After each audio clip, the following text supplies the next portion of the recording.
Okay, so today my lovely roommate, Emily, let me record her doing squats. She does these all the time. I see her doing these all the time. So she was helpful enough to let me record her today. You can start whenever, yeah.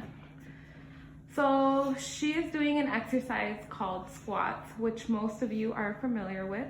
This exercise helps with or works with lower body, specifically your quadriceps and glutes. And then her center of gravity is within her butt when she squats down. She is enforcing opposite reaction by going down and then up, which is considered Newton's third law.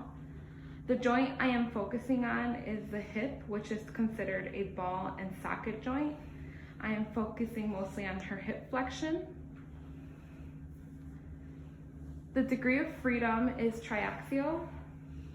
The direction of the movement is flexion and it's going in front of her body. The plane and axis is oblique because it's more than one, so it's frontal and sagittal. The degree of freedom, so she's just taking a break before. I don't want her to get too tired because yeah, it does cause a lot of fatigue. The degree of freedom or of range of motion is a little over 90 degrees because she is going further than normal seated position.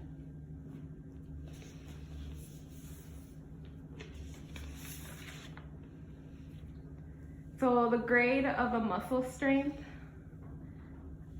of the muscle would be a 5 because she is working against gravity with full resistance.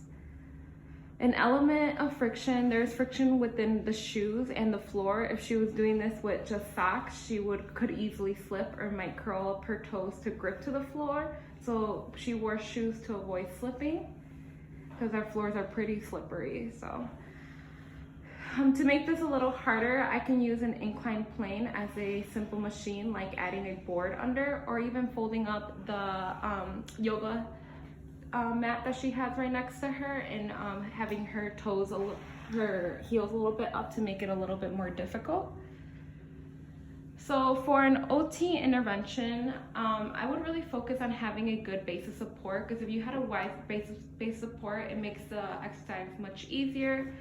When you have a good base support, it helps you grab on to the floor as well. I would also go over the precautions when doing the exercise with a client. Some precautions are keeping your back straight and your chest up. Another precaution is making sure the feet are more out than your knees when you flex, because if not, you can hurt your knees. By doing this, it prevents you from hurting your knees and possibly even your back. I would also incorporate stretching before doing the exercise, which Emily did not do. She should have exercised to avoid any injury.